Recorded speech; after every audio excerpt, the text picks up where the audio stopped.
Bob Rennie, our guest. Of course, we chat during the breaks. We always do. I forget to come back because we're going, you know, when I bought my first car, but it was a rite of passage for us to have a car. It was freedom. As we say, with this young buyer, we give up the second car because of cost, insurance, and overhead. But the young buyer, that under 25, a lot of them look at an automobile as an inconvenience. We needed an automobile to go find out what was going on. You needed an automobile to get a date. Now it's just, you've got your iPhone, you've got your BlackBerry, you've got your Twitter, you've got your Facebook. They're not reliant on the car the way we were. So we think it's a sacrifice to not have a car, and they look at it as an inconvenience. I understand that. And the freedom factor is transit. Hopping on the SkyTrain. And that's these transit-oriented... Especially with the new liquor laws. Yeah. I know you don't drink, but you know what I mean. But that's these transit-oriented developments where we all go, we don't want the density in our backyard, but we've got Canada Line there. Right. That's why New West is going to work. It's got transportation. Okay. It's what we're just launching a project in Richmond, the first stop on the Canada Line. Phenomenal response.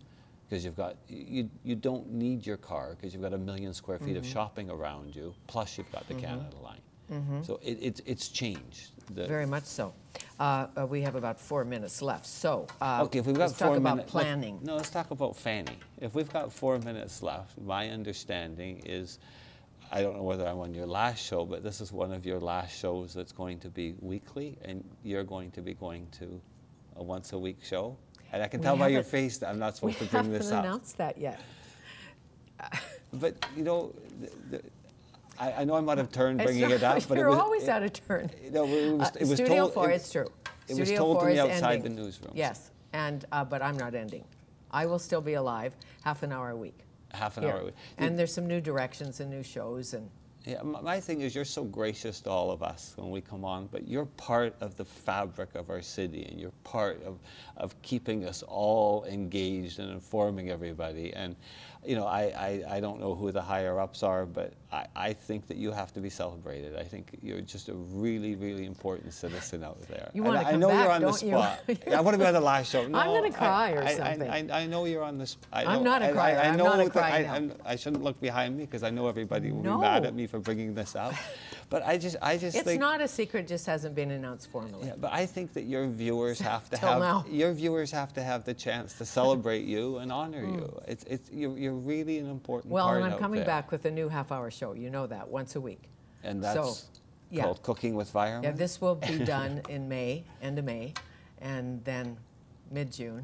Okay, well, I could only hope to be on it, but I guess we'll have to call you back. But we don't want to lose you. It's a really important part of our city. And I don't want to be patronizing. Thank you. And no, I understand, and thank you as a friend. Jim Green too.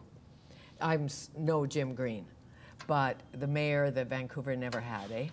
Yeah, that at his memorial, somebody said it was the mayor that we never had, and Jim was a very dear friend, and you know, I said when I spoke at his memorial the other day that it's really an honor to speak about another person's life. But, you know, Jim was part of the fabric of Vancouver, and he was a very, very unique citizen that cared. And I know you supported him when he ran for mayor. I supported Jim when he ran for mayor, and I said something at his memorial that a very, very, very prominent citizen in our city took me aside and said, "How dare you support that left wing?" Really? And well, I think that we have to learn to declare our hand. I think too often people want to have a foot in both camps. You should just get out there and let people. You don't go to hell for being wrong on a politician. No, not at all. And as you say, he was Woodward's, and he stayed at Woodward's. The same prominent guy put his arm around me and then said, "What you should have done is called me, and I would have told you how to support Jim Green without being seen." And I think that's what's wrong with politics today. Okay, that's interesting. Yeah, I'm behind you, and I admit it. Come out and admit it. It's okay. We can all go to dinner, and we can have different views on politicians. And Jim Green got us Woodward's, and he really created something down there. And we all claim, go to my website, I'll claim it's mine. It's not. It was Jim Green's Soundbox. Right. Yeah, wonderful man. Loved opera too. Loved opera. As you know. And I think Jim and we bonded over arts and culture, and then on the civic And next duties. project for you, what's next? We didn't even get to talk about Olympic Village. You will have to come back before the last We'll show. talk about Arthur Erickson's Canada House is a hit. The ghost town cloud Okay. is gone. Olympic Village is working. It is. Yes. And they're putting some social housing in a fairly swanky neighborhood. Please come back. Maybe you can be the first on my new show. I would love to do anything with Fanny. Okay. Give me a Nice hug. to see you. Give me a hug. Thank you. Okay, thank you. you.